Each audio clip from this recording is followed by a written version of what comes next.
Hi, my name is Steve Brostowitz, a teacher in transitional kindergarten, and first grade. And today I'm going to tell you a couple of activities to teach your first graders capitalization and punctuation. Well, one of our teachers has discovered an awesome technique for this.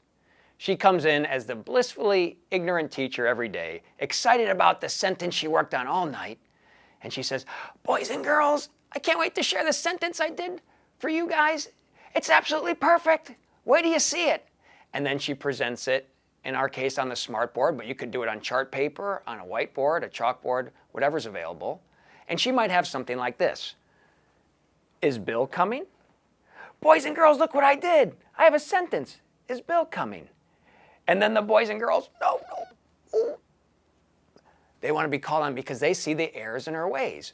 And they get an opportunity to come up to the board and correct it and say why they corrected it. So she'll call on one of the students, and the student will come up and say, "Oh, Miss Smith, you have to have a capital to start every sentence."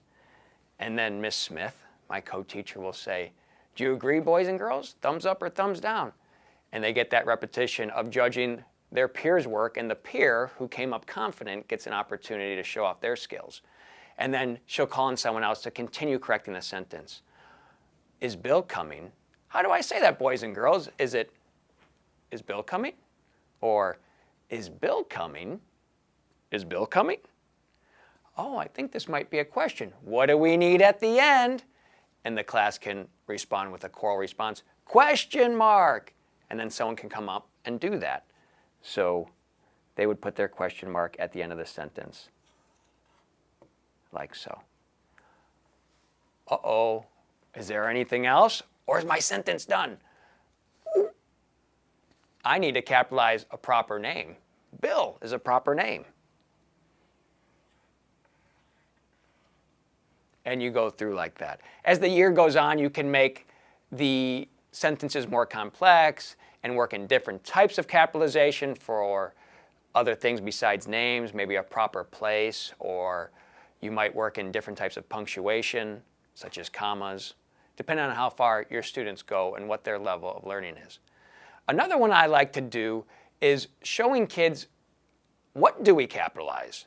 And to do that, you have an example and a non-example. In this case,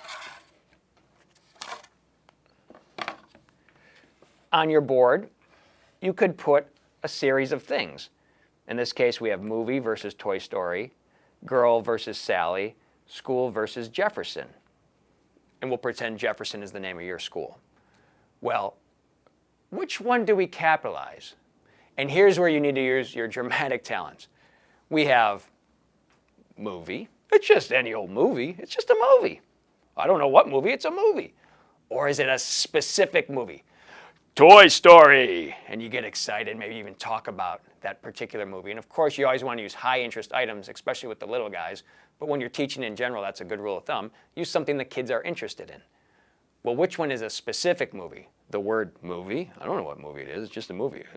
Or Toy Story with Buzz Lightyear. And the kids go, "Well, Toy Story is a specific movie. I saw that and it has this, this, and this in it. It's my favorite." And then we say, that's the one that needs to be capitalized. It's not any old movie. It's a specific movie. And then this one's already capitalized for us, but this one isn't. So we do the same thing with girl and Sally. Girl versus Sally. Is it any old girl? And we'll pretend Sally's a kid in the class. Is it any old girl? Or is it the magnificent Sally? And we have Sally up and we make a big to-do and the kids giggle. What is it? Any girl? I don't know. It's some girl. Some girl over there. Or is it Sally? The lovely Sally. Which one's specific? And the kids come up with, "Oh, Sally's in our class and she's a particular girl and we know all about her." That's the one we capitalize. So you have a student come up and make the correction as necessary. And then you go through and do the same with, is it any old school? Or is it Jefferson, the home of the fighting? Whatever your mascot is. And they start to get the idea that if it's general, we don't capitalize. But if it's a particular thing, person or place, that's the one we capitalize. The example versus non-example technique.